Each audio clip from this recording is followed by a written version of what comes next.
Hola, buenas tardes. Mi nombre es Alba Lucía Rodríguez Corredor y en esta ocasión les voy a hablar sobre el objeto y método de la economía. Como tema introductorio, tenemos que la economía es la ciencia que se ocupa de la manera en que se administran y se utilizan unos recursos que son escasos con objeto de producir bienes y servicios y así distribuirlos para su consumo entre los miembros de una sociedad. Tenemos pues que la economía entonces estudia cómo asignar estos recursos escasos para producir los bienes y servicios y así satisfacer las necesidades.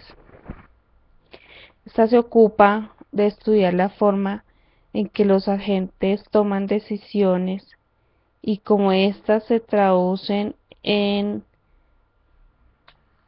asignaciones concretas de los recursos disponibles. Estudian qué producir, cómo producirlos, en qué momento producirlos y para qué producirlos. Porque hay que elegir, porque hay necesidades o deseos ilimitados. Los recursos pueden ser escasos o pueden ser utilizados para distintos fines. Los recursos pueden ser naturales, humanos o capital físico. Entre los naturales tenemos los recursos del agua, los bosques, las tierras, las materias primas. Y entre el capital físico tenemos las fábricas, las maquinarias, las herramientas, etcétera. Un agente económico es quien tiene que resolver un problema económico, tiene que elegir. También intervienen los consumidores, los empresarios y el gobierno. Los consumidores son los que eligen cómo distribuir su tiempo entre el trabajo y el ocio, sus ingresos entre el consumo presente y futuro, su renta presente entre los distintos bienes y servicios y su ahorro entre distintos activos. Los empresarios eligen qué bienes producir, en qué cantidades y cómo producir estos bienes. El gobierno elige qué impuestos establece, con qué tipos de imprevistos cuenta y qué gastos realiza. Entonces tenemos que, en pocas palabras, el objeto de la economía es saber utilizar bien los recursos para que estos alcancen. Pero si no se economizan, los recursos se escasean. Entonces la economía se encarga de estudiar la producción, distribución y consumo de los bienes y servicios dentro de una sociedad.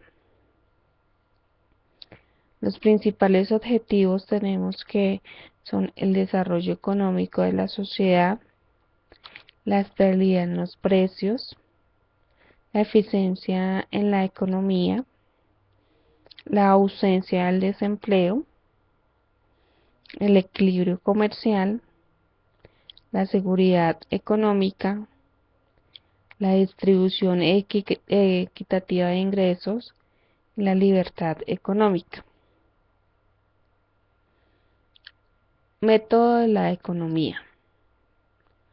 La economía tiene una metodología por medio del cual busca establecer principios, teorías y modelos con el fin de identificar las posibles causas y leyes que rigen los fenómenos económicos. El método empleado para el análisis se basa en principios del método científico, los cuales se reducen a cuatro: permiten comprender la realidad económica, social de manera objetiva. La economía se pasa de las teorías a los hechos y de los hechos a las teorías cuando estudian el comportamiento económico. En pocas palabras, se usan métodos deductivos e inductivos. El método de deducción es cuando se recurre a la observación causal, la percepción, la lógica o la intuición para formular un principio tentativo que se denomina hipótesis. Las teorías es el conjunto de afirmaciones que se producen constantemente, predicciones acerca de los fenómenos y los economistas lo aceptan.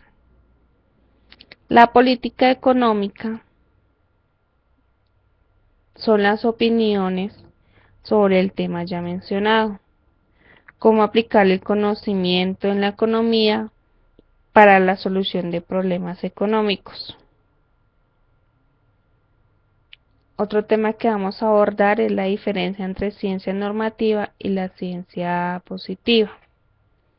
Entonces, en la ciencia normativa tenemos que implica lo deseable, lo que debería ser. Esto también se refiere al aspecto moral o ético. Los anuncios normativos son subjetivos, sin fundamento real o pruebas. Se reflejan valores económicos y opiniones para juzgar si el resultado va a ser bueno o no. Dentro de la ciencia positiva tenemos que tiene que ver con lo que se cree que es. Es una ciencia social orientada y es comprobable. Hay afirmaciones sobre se acentúan la realidad económica. Puede ser de valor o descripciones o predicciones acerca de las relaciones económicas. Un ejemplo de ciencia positiva es que, digamos, el gobierno de Ecuador tiene una tasa de desempleo inferior al de Colombia. Estas afirmaciones pueden ser correctas o no, pero sí son comprobables. Si el objetivo es reducir el mínimo del desempleo, los economistas positivos podrían revisar las tasas y predecir cómo determinados factores económicos pueden influir en las cifras del desempleo. Pues esto es todo, espero haya quedado aclarados los temas y muchas gracias.